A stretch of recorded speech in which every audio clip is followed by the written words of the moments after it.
Welcome everyone to BTT 151, Fundamentals of Electricity. I'd like to go over your test number one solutions. Question one, protons are negatively charged particles. That's false. Protons are positively charged particles.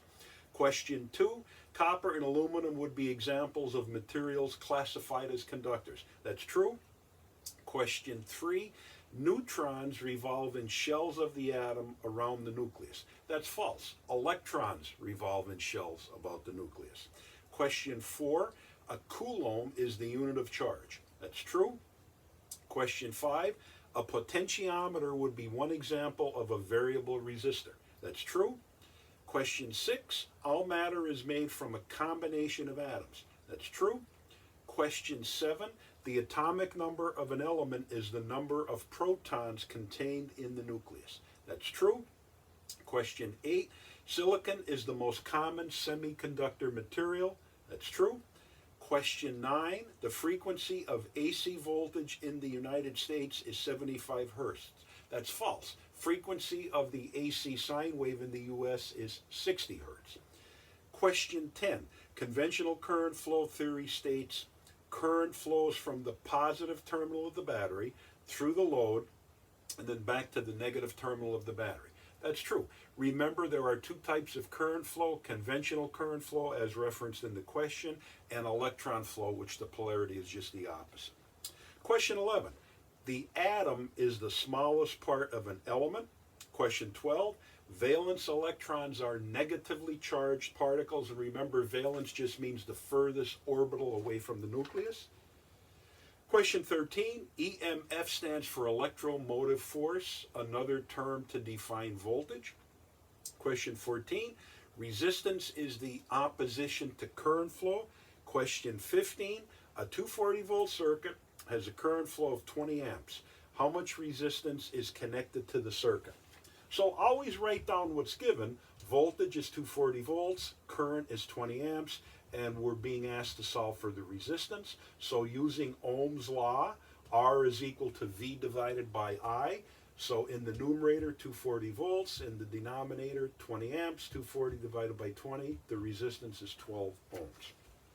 Question 16, express 12.47 kV in base units of voltage. Remember, kilo means 1,000, so you can move the decimal 3 places to the right. So 12.47 kV in base units of voltage is 12,470 volts.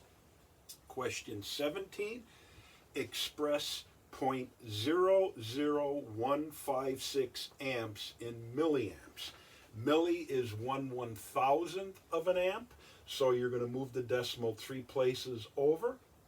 So 0.00156 amps is the same as 1.56 milliamps.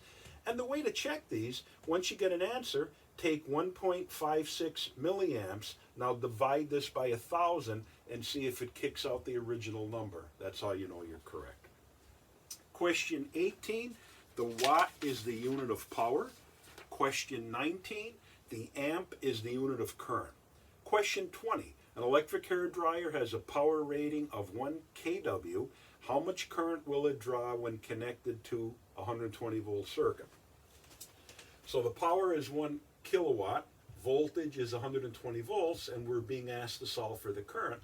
1 kilowatt, remember we have to convert to base units, so kilo is 1,000, so 1 kilowatt is 1,000 watts divided by 120 volts. You do the math, current is 8.33 amps. Question 21, define the law of electrostatic attraction, also called the law of charges. Like charges repel, unlike charges attract. Question 22, a short circuit has a resistance value of 0 ohms. Question 23, draw the schematic symbol for a fixed resistor. This is the schematic symbol for a fixed resistor, labeled R. Question 24, a DC circuit contains a 12 volt battery and a 12 ohm resistor connected in series. Calculate the current I and the power P.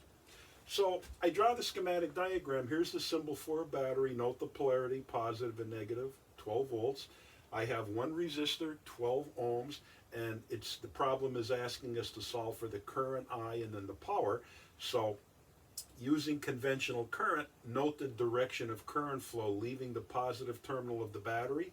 It would go through the circuit, through the load, and then it would return to the negative terminal of the battery. From Ohm's law, I is equal to V divided by R. Voltage is 12, resistance is 12, 12 divided by 12, so 1 amp of current in the circuit. And then the power. Power is equal to voltage times current. So the voltage is 12, the current we just calculated was 1, 12 times 1 is 12 watts. Thank you.